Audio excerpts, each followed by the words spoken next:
Hi, my name is Leslie, and today's video we're going to be going over what giclée prints are and if they're the same thing as inkjet prints. So if you're wondering what a giclée is, what that means, or if you're trying to sell giclée prints, this is the video for you.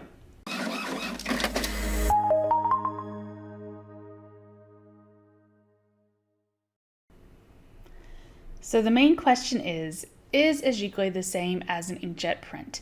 And the short answer is yes.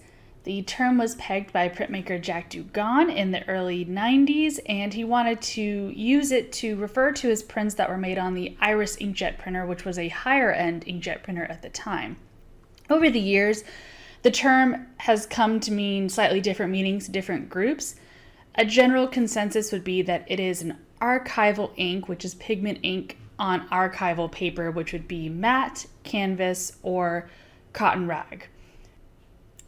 If you're wondering whether or not you should use the term giclée when you're selling prints to your customers and you're trying to figure out a way to come up with the best term to represent the high quality materials you're using, the best thing would be more specific about the ink and the paper. So you can use the term giclée if you're wanting to use it for Google SEO purposes to help people find your prints, but you can also add giclée art print with archival ink on archival paper, or giclée digital art print on archival paper with dye ink. You can be more specific, and that would really be telling exactly the materials you're using. So if you just want to call it an archival print, to be a true archival print, it would need to be archival ink and archival paper.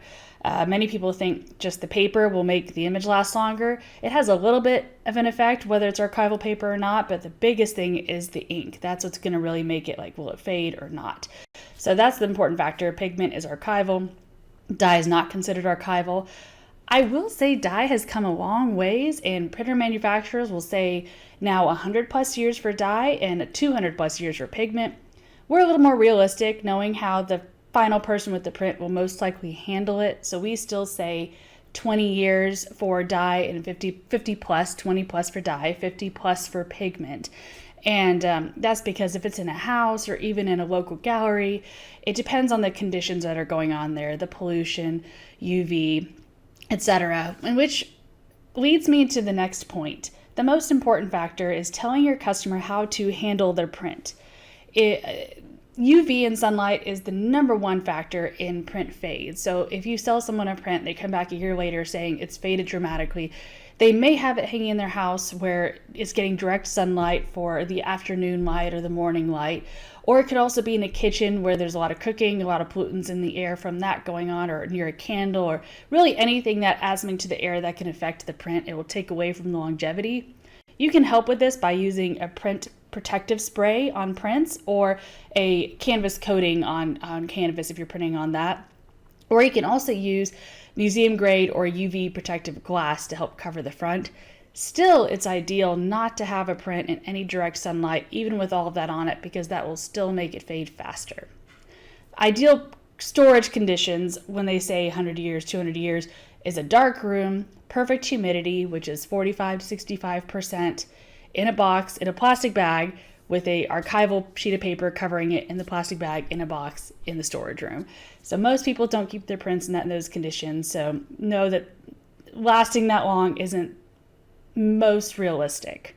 So with that, I hope this has helped you figure out what a giclée print is, whether you want to sell them as that or use that term or other terms. If you want to subscribe, please subscribe below. I have a link below that actually has more of these details written out. Some giclée papers we recommend if you do use that term and you want to sell archival. It's all archival museum grade papers we have on that page. So that link is below. Also, please subscribe to get more videos, tips, and tutorials on printing. Have a great day and happy printing.